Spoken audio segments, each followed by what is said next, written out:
leitores, sejam muito bem-vindos ao meu canal. Hoje quero conversar com vocês então sobre um livro de filosofia, livro este que chama-se Manual de Epicteto. Livro este, pessoal, que inclusive me deu até uma certa nostalgia, que um dos primeiros projetos que eu trouxe aqui no canal, quando eu abri o canal, foi o Lendo Filosofias, que inclusive eu fiz a leitura de 4 ou 5 livros exatamente sobre essa linha de pensamento de Epicteto. Pois bem, pessoal, Manual de Epicteto é um livro sobre a arte de viver bem, a arte de lidar com as pessoas, de lidar consigo mesmo, de lidar com aquilo que está sobre o nosso poder e aquilo que não está sobre o nosso poder. Epicteto, na verdade, não foi ele quem escreveu então esse livro. Quem escreveu esse livro foi o seu discípulo, que ficava ali ouvindo, todos os seus ensinamentos, as suas experiências, e que acabou redigindo então em 8 livros. Contudo, a gente possui apenas o acesso a 4 desses 8 livros. O nome desse discípulo é Flávio Arriano. Então, Arriano, ele é como se fosse um Platão da vida, que ouvia ali todos os ensinamentos de Sócrates e que também redigiu todos os ensinamentos de Sócrates. Tanto é que os escritos, os ensinos que nós temos de Sócrates não foi Sócrates que escreveu, e sim Platão quem fez então todos esses escritos. E exatamente também com esse manual de Epicteto. E na introdução do livro, o tradutor então desses escritos do manual de Epicteto, Edson Billy, ele vai soltar alguns dados biográficos do Epicteto. Então, Epicteto nasceu em uma cidade, ou era de uma cidade, que chamava-se Hierápolis, que ficava ali na Ásia Menor, hoje a atual Turquia. Então, daí vem o nome Epicteto de Hierápolis. Então, antigamente, ou bem mesmo, nos princípios da nossa cultura ocidental, as pessoas elas não tinham um sobrenome de uma forma bem precisa. Inclusive, se vocês se recordarem, o apóstolo Paulo, ele era Saulo de Tarso. Então muitas pessoas, muitas personalidades eram conhecidas pela cidade de onde elas viam, de onde elas foram criadas, de onde elas nasceram. Então por isso que muitas vezes, ao ouvir nomes de alguns escritores, de algumas personalidades, a gente pode ter o nome da pessoa mais a cidade ou a sua origem. A data de nascimento de Epicteto é muito imprecisa, mas alguns relatos biográficos dizem que ele nasceu e morreu até 120 depois de Cristo. E Epicteto de Hierápolis, ele era um escravo. Então era muito comum, inclusive outros escritores também foram escravos e que escreveram boas obras, como por exemplo Êxopo. Então Êxopo também ele era um escravo e escreveu excelentes fábulas que a gente usa até hoje para dar lição, para nos dar boas lições de moral. E pelo que consta, Epicteto não tinha um bom senhor não, viu? Era um senhor bem cruel, bem maldoso, mas que apesar disso, ele conseguiu então a sua alforria e conseguiu então colocar em prática, na verdade ensinar tudo aquilo que ele aprendeu no decorrer da sua escravidão. E um ponto bem interessante da vida dele é que ele não constituiu família, então ele não teve descendentes. Então Arriano fez-nos um excelente favor em ter nos legado então, esse manual de Epicteto. E o interessante é que a palavra manual, que vai carregar então o título do livro, em grego, quer dizer algo de fácil acesso. Então era a ideia de que a qualquer momento eu poderia abrir o livro ou abrir aqueles escritos e fazer a leitura de uma forma rápida, concisa e que eu fosse entender. E esse livro foi um dos influenciadores daquele autor Marco Aurélio. Então se você já leu aí Meditações de Marco Aurélio, você então está sendo influenciado 2 vezes, tanto pelo Manual de Epicteto, quanto também então por Meditações. Pois bem, pessoal, então esse livro, ele é um livro de filosofia, vai nos contar então um pouco sobre a filosofia, sobre a ideia de Epicteto, sobre essa questão do estoicismo. Então o estoicismo é essa arte de querer viver melhor, buscar na filosofia, buscar no conhecimento, na paz interior, na elevação da alma, uma vida melhor, para se ter uma vida melhor, para se buscar a felicidade, para se obter paz de espírito. E a filosofia dele, ele vai deixar muito clara no início do livro, que ele vai nos contar sobre o que está em nosso alcance, o que está em meu poder, de eu controlar, e aquilo que não está, aquilo que pertence ao outro. Então, basicamente, a sua ideia é essa. Aquilo que eu controlo, então eu tenho o dever de fazer, eu fazendo, eu poderei ser feliz, eu poderei ter uma paz de espírito, ou sentirei o dever cumprido. Aquilo que não está no meu poder, está no poder dos outros, ou é decisão dos outros, isso eu não posso controlar. Isso é dever do outro, então eu não posso querer mudar o outro, querer mudar tal situação que não dependa de mim, visto que isso dependa do outro. Então ele vai fazer essa distinção entre o que é meu e o que é do outro. Se é do outro, eu deixo que o outro resolva. Se é meu, eu irei resolver. E aí a gente vai encontrar a felicidade ou um propósito de vida, uma paz interior, quando eu cuido, basicamente, quando eu cuido da minha vida e quando eu deixo o outro cuidar da vida do outro. Então ele começa assim: entre as coisas que existem, há aquelas subordinadas a nós e as não subordinadas a nós. As subordinadas a nós são o pensamento, o impulso, o desejo, o evitar e, em síntese, todas as operações que executamos. As não subordinadas a nós são o corpo, os bens, a reputação, os cargos e, em síntese, tudo aquilo que não são operações que executamos.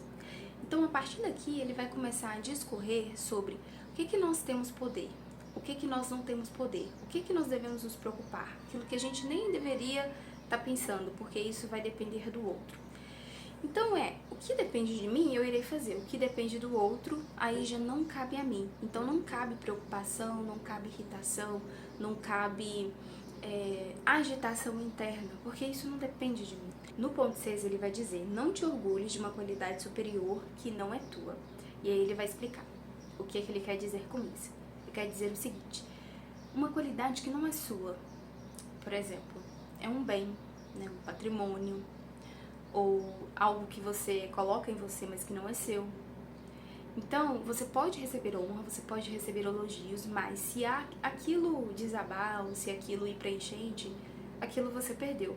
Então, ele sugere que a gente construa em nós mesmos o nosso próprio bem precioso, a nossa própria honra, que pode ser o conhecimento, afinal de contas, né, conhecimento ninguém pode roubar, os estudos, aprender novas habilidades, quer artes marciais, quer de pintura, quer aumentar também, né, o nosso gosto e alegria pela leitura, compartilhar bons momentos com excelentes pessoas que a gente ama. Então isso é construir-se, isto é querer uma honra que de fato nada vai poder roubar, mas que é seu, é intrínseco, é algo que você mesmo construiu ao longo da sua vida. Não busque que os acontecimentos sejam como queres, mas queira que os acontecimentos sejam como são.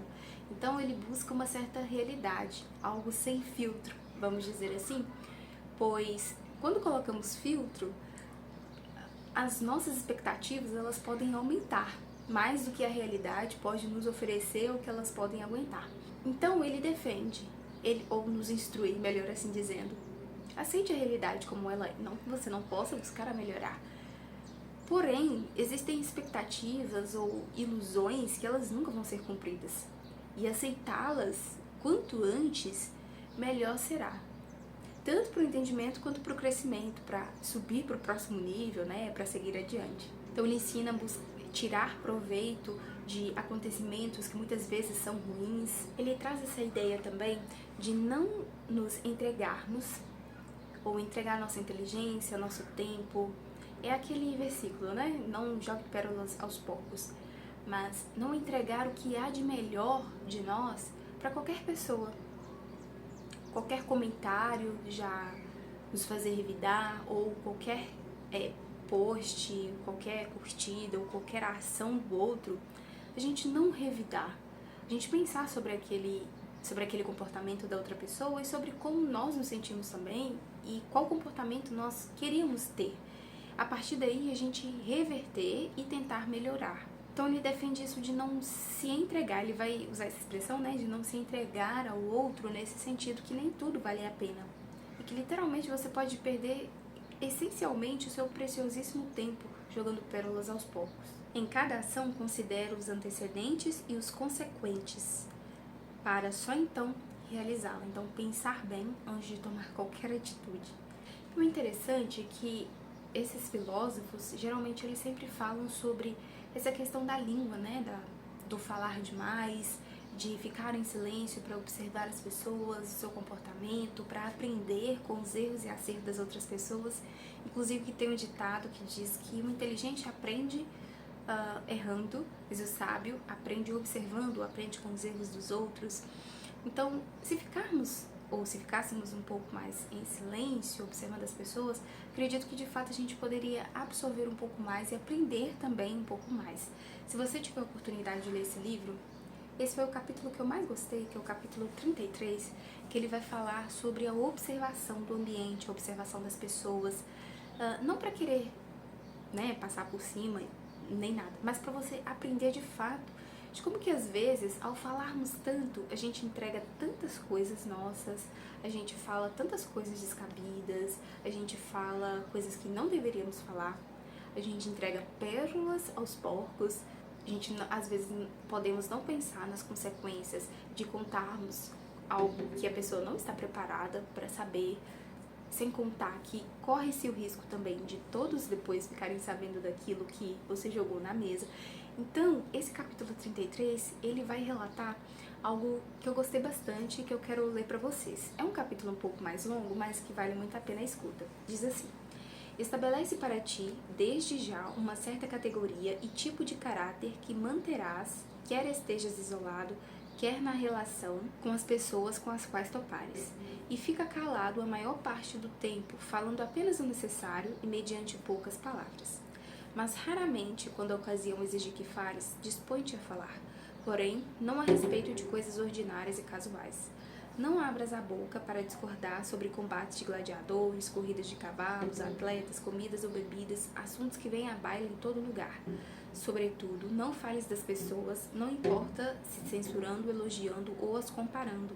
Se estiver ao teu alcance, articule teu discurso no sentido de encaminhar aqueles com quem convives para temas apropriados. Se todavia acontecer de ficares isolado em meio a pessoas estranhas, cala-te. Não te disponhas a rir muito, nem de muitas coisas, nem de maneira descontrolada e ruidosa.